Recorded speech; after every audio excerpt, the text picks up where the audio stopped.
TitleMatchNetwork.com. Cool. Very good. Going back to the George Scott's territory, was there anyone that took you under their wing at that time? Oh, definitely. It was definitely Ricky the Dragon Steamboat and Wahoo. I actually traveled on the road with Ricky the Dragon Steamboat. I'd actually be at the buildings with him beforehand. I actually trained at his gym in Charlotte, North Carolina. I was picking his brain at the gym. I mean, what a baby face. Yeah. What a great baby face. I mean, when he was in his selling mode, is what we would say, God, he would just draw the whole crowd of people right into the camera. Mm-hmm. You know, I mean, he was just fantastic. He was great. He was tremendous. Speaking of, what are your memories of Ricky Steamboat? Oh, fantastic. I can't say enough about no one is successful by themselves. We all follow a guideline of somebody or their success or how they did it or whatever. It's just like anybody with wrestling. If they try to open a wrestling company, who are they trying to follow? Vince McMahon, WWE.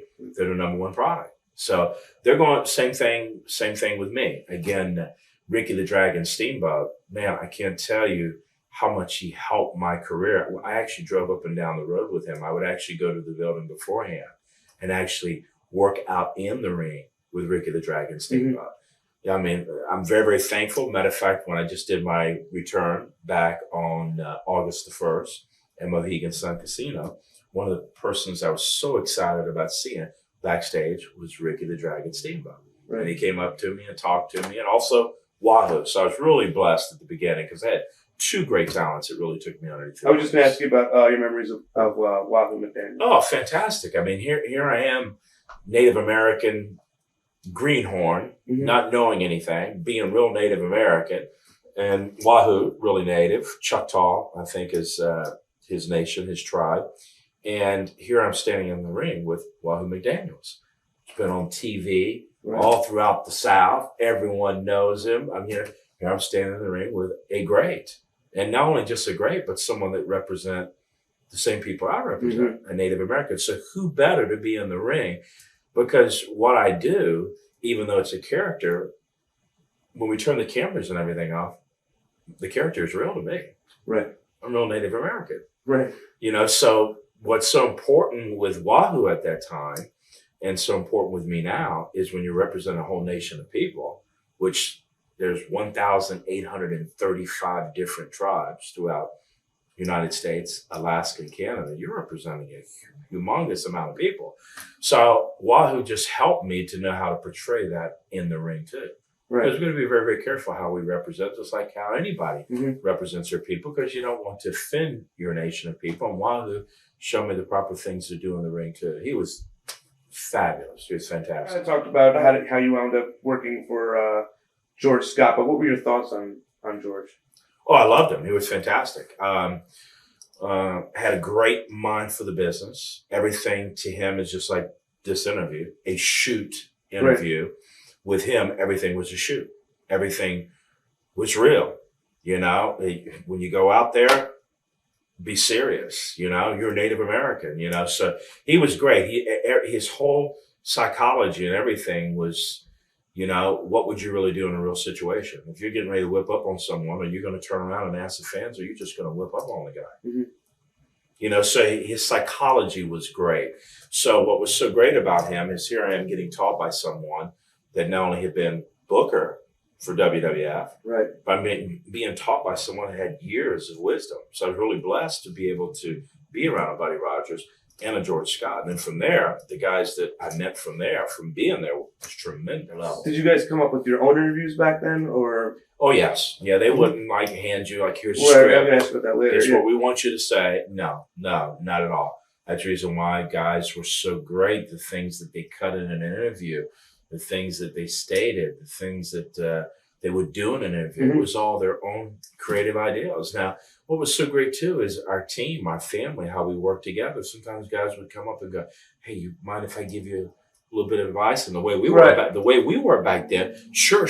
What? Right. Why don't you do this in your interview? Wow, that's a great idea. We work together where, you know, you don't see that what I've understood, you don't see that like it was back then now in WWE. Back then it was like, hey, I mean, we were just helping each other and, hey, what do you think about this? Hey, what do you think about doing this in the match? I mean, we'd be talking, you come out of the ring and someone like Shawn Michaels walk up to you and go, hey, listen, if I wouldn't do that, I would do this. Oh, thanks. Right. Because we're getting better and we're helping each other. Because what happened is when every night, what we wanted was sold out arenas. Mm-hmm. So if all of our matches could be hot, including the main event, which is the main draw, right, it'd be sold out. Means all of us get paid more money. So we all wanted to work harder. Exactly. We wanted to see the sold out Coliseum. Gotcha. How much did it bother you at SummerSlam 92 that you only had a dark match?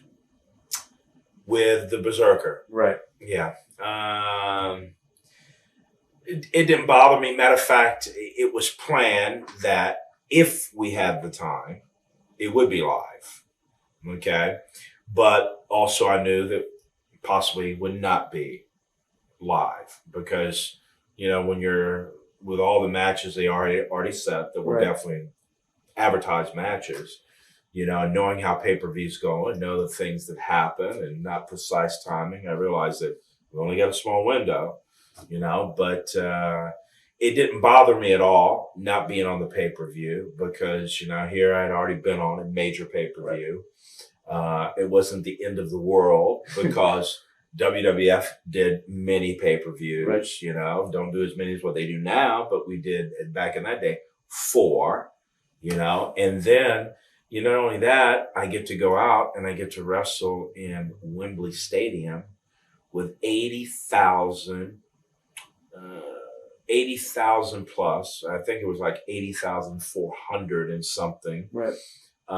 People, and when I go out to the middle of the ring that was in the middle of this huge stadium that the people look like a sea because the stadium was out like this, how soccer stadiums are, not up like new stadiums, out, so it looked like a big sea of people. I do the war dance and I get up on the turnbuckle and I'm doing this, and 80,000 people are doing this. Mm-hmm. I was overwhelmed.